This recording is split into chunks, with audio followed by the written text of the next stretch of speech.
This is 365 Days of Movies, a series where I look at my top 365 movies.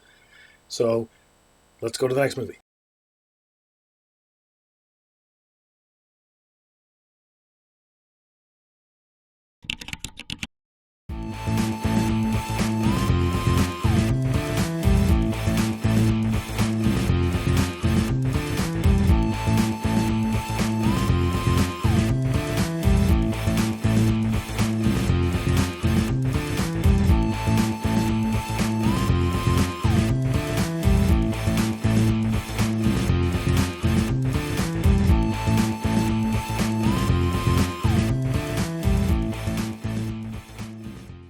Number 98, Star Wars Episode 1, The Phantom Menace. Rating, 9.03.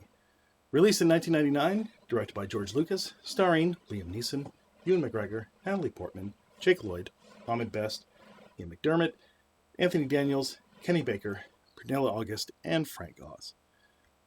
Obi-Wan Kenobi is a young apprentice Jedi under the tutelage of Qui-Gon Jinn.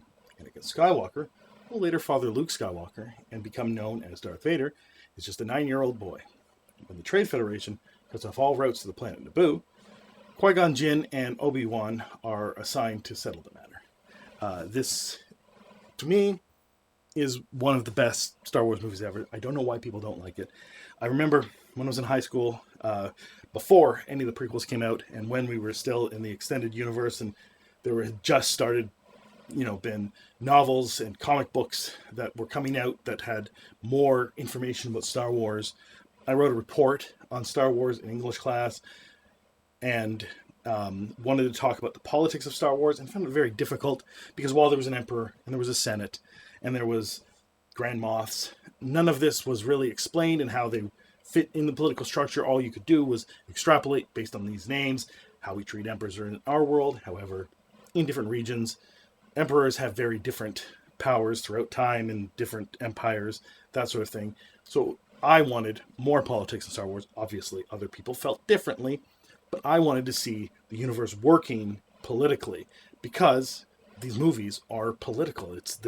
There's an empire and rebels, and then the order is changed, and I just thought we needed more, and I didn't think there was too much talking in the movie. I thought it was action heavy and beautiful to look at, and I watched it, I believe, 10 times in the theaters when it came out that year, and countless times since. And in fact, even went back when The Last Jedi was coming out and did a over 24-hour marathon at a movie theater where it started from the very first the Phantom Menace and worked its way through every single Star Wars movie up to the time that The Last Jedi came out.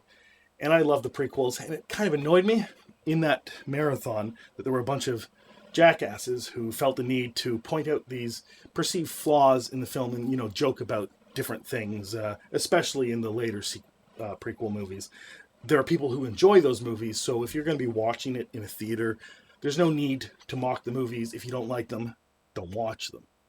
But this movie, I think, has been undervalued for far too long, and I think it is one of the best Star Wars movies, and I love it. And I don't really care that other people don't seem to. I think that a lot of that is based on the fact that they didn't watch these movies in childhood, but watched the originals in childhood and seem to think that the originals are superior to the prequels. And I don't think they are. I think they're about equal. Maybe the originals are slightly better, but Episode 4 is certainly not better than most of the prequels. So if you haven't seen any Star Wars movie and you're wondering where you start, you could start with this one, or you could start with Episode 4. It's just a different way of going about it. This starts the story at the beginning. The other one starts the story at the beginning for how everyone else experienced it. It's just whatever you feel like, but go watch this movie. Hey everybody, this has been 365 Days of Movies. We're going to keep plowing ahead. So let me know what you think of this movie. And if you want to discuss it further, comment below. If I get a lot of interest, I may very well make a full review of the movie, maybe even a video essay. So let me know what you think, and let's get to the next one.